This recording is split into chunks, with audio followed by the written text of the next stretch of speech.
Hey coin collectors, this is DC on the Big D Coin Channel. We have some 1967 Lincoln 1 cent coins today, and we see that the one on the right is very shiny and kind of new looking, and the one on the left is very used looking. And so let's take a look at this one on the left and see what we can see. Look at that. So it's actually in pretty good shape, a little bit beaten down. We see the W at the top a little bit.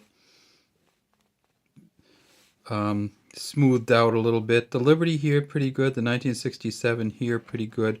If we tip it up and we try to look at the VDB, we can see that there's probably something there, but we can't see it very good. Tip it up on its side, we see it has a smooth edge, and of course, this is, by 1967, they had moved to the Lincoln Memorial reverse. And this one, I'll tell you what, this is one of the few ones ever that I have not been able to see hardly any sign of Lincoln. You know he's way back in there, the Lincoln statue at the Lincoln Memorial, but you really can't see it. So this coin just got used. It says United States of America at the top, E pluribus unum here. This is the Lincoln Memorial here, 1 cent here, and over here on the side we see an F and a G. And you can still see that, and that's for Frank Gasparo, who was the engraver of the reverse of these coins. Now, let's take a look at this one. This one, we're seeing a lot more detail here. This is same kind of coloring. Actually has a little bit of redness to it. Let's tip it up and we can see if we can see the initials here. A little tiny bit better. You can see the indentations for them there anyway. Let's see if we magnified it. We can see them any better. You know, you can't see them very good even on this one. It says there's a VDB there, but you have a hard time seeing it. We tip it up on its edge and we see this is a smooth edge too. And then we look here and we do see Lincoln in the Lincoln Memorial, the statue here.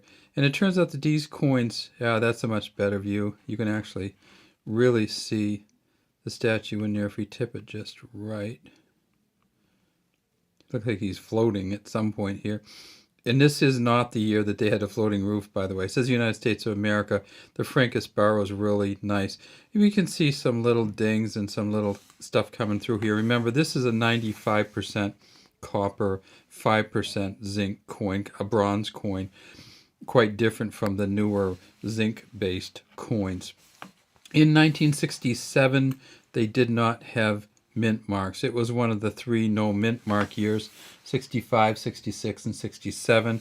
They also didn't have proof sets in those years, but what they did have is something called a special mint set. So the special mint set, and this is the one from 1967.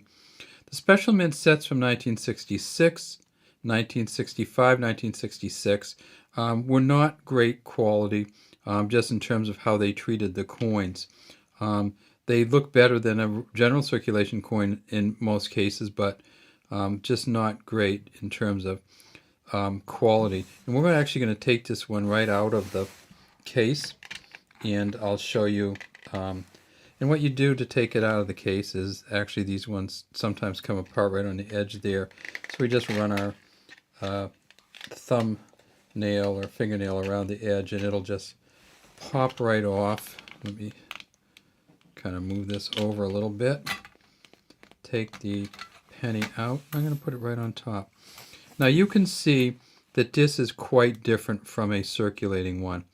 And why does that make any why would we care? Well, this coin in the special mint set version is worth about $8. If you could get this coin in this kind of condition in a regular circulating coin, it would be worth about $12. So if you get this in an MS-65, it's $12 and up. In fact, there have been one 1967 coin that sold for close to $5,000.